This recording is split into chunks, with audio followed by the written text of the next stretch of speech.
A distância entre o que é legal e o que é ético é tão estreita.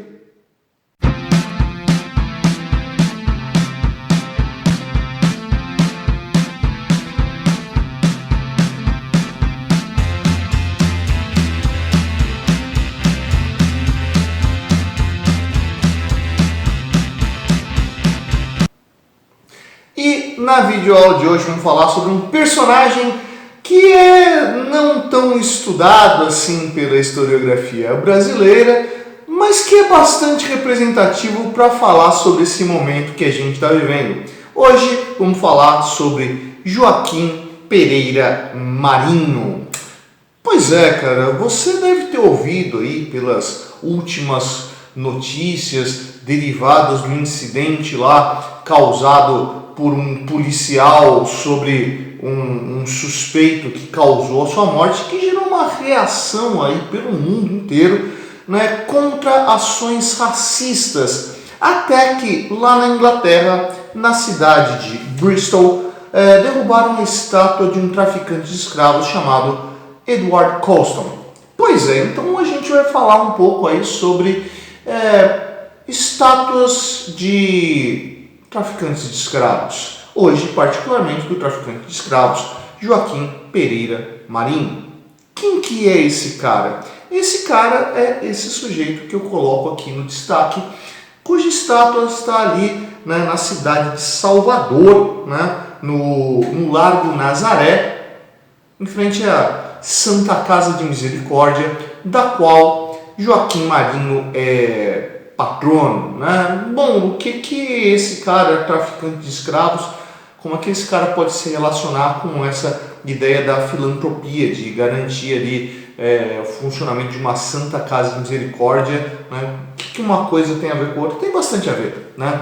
Porque acabou se tornando uma característica que fez com que estátuas como a de Joaquim Marinho ou a de Edward Colston fossem construídas e a memória deles fosse reverenciada, certo? Bom, vamos começando aí por Joaquim Marinho, falando sobre a origem desse cara. O primeiro registro que a gente tem desse sujeito aqui no Brasil é de 1828, né? Nessa época ele estava trabalhando como marítimo, né? Estava trabalhando como marítimo na cidade de Salvador, na Bahia, né? O que é o marítimo? O marítimo era um funcionário de navio, era um cara que trabalhava com o funcionamento básico do navio, de carga, descarga, manutenção, o funcionamento para que ele pudesse navegar durante o percurso e tudo mais. Então, esse sujeito, vindo de Portugal, a gente sabe que ele nasceu em Portugal, mas veio de Portugal, trabalhou no navio, né? Mas isso já em 1830, né, 2 anos após o primeiro registro que a gente tem desse sujeito, o Joaquim Marinho já tinha se tornado proprietário de navios que fazia ali a chamada Rota da Costa da Mina, né? A Rota da Costa da Mina conectava ali territórios de colônias portuguesas na África com o Brasil. E para que servia essa comunicação? Para a troca de mercadorias, e a principal mercadoria que passava por essa rota era escravo. Tá? Então, né, tá lá Joaquim Marinho, que inicialmente é um funcionário dessas empresas de transporte de escravos, e como funcionário ele conseguiu acumular uma determinada riqueza que garantiu para que ele se tornasse dono de navios, né, plural, né, dono de navios, para que fizesse esse transporte. Então a gente pode imaginar que esse tipo de serviço era bastante rentável, e realmente era, né? O custo de um escravo era relativamente alto aqui dentro do Brasil, né? Mas o custo de compra dele não era tanto, ou seja, a margem de lucro da venda de escravo acabava sendo bastante alta, tanto que não é à toa que, mesmo com a perda de escravos vindos da África para o Brasil, ainda assim compensava. Estima-se aí que a quantidade de mortos no transporte, né, porque ficaram doentes, já estavam doentes antes de subirem, má alimentação, algum incidente, suicídio, isso aí girava em torno de 10%. Então, por volta de 10% da assim chamada carga, desculpa usar a palavra dessa forma, né, mas era o termo que se utilizava e o termo que está documentado. Então, 10% dessa carga era perdida, né? E quando alguma parte da carga era perdida, o que se fazia? Se lançava ao mar. Por que lançar ao mar? Imagina, tem lá um escravo doente que morre de alguma determinada doença, se não poderia manter o corpo. Por quê? A condição dos escravos era bastante complicada, assim, não tinham grandes condições de saúde. Você imagina que a maior parte da população no navio negreiro era composto por escravos, ou seja, uma rebelião ali seria muito fácil, né? Eles poderiam tomar o navio, matar os tripulantes e assumir o navio e fugir, né?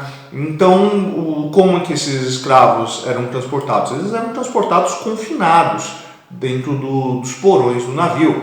Então, a circulação de ar ali ficava bastante prejudicada, um respirando sobre o outro, então a proliferação de doenças era algo bastante comum. Então, se livrar desses corpos contaminados era algo urgente. Então, morreu algum, era lançado no mar. Então, você imagina, cara, num lote de 100 escravos, ao menos 10 morriam nesse transporte aí, né? Fora aqueles que morriam já na América, tá? Então, vamos lá, volta ao Joaquim Marinho. Esse cara, então, muito rapidamente se tornou ali um traficante de escravos. Detalhe importante, a gente tem isso, que tem navios em 1830 e em 1831 foi lançada a chamada Lei Feijó. O que dizia a Lei Feijó? A Lei Feijó ela proibia a importação de gente vinda da África, né? Bom, essa Lei Feijó ela ficou conhecida aqui no Brasil como Lei para Inglês Ver, né? Talvez você já tenha ouvido essa expressão de para inglês ver. A origem está aqui. Por quê? Porque a pressão para que parasse o tráfico de escravos no Brasil, na América como um todo, veio principalmente da Inglaterra. Porque a Inglaterra já estava ali na sua Revolução Industrial, né? Então já estava com o desenvolvimento de um comércio que precisava de uma camada que consumisse essa produção, e escravo não consome, escravo é consumido, escravo é a mercadoria, né? Então transformar o trabalhador em consumidor é algo importante na segunda Revolução Industrial, né? Então, essa pressão feita dentro da América levou à formação de leis como, por exemplo, a Lei Feijó de 1831, mas foi chamada de Lei para Inglês Ver. Por quê?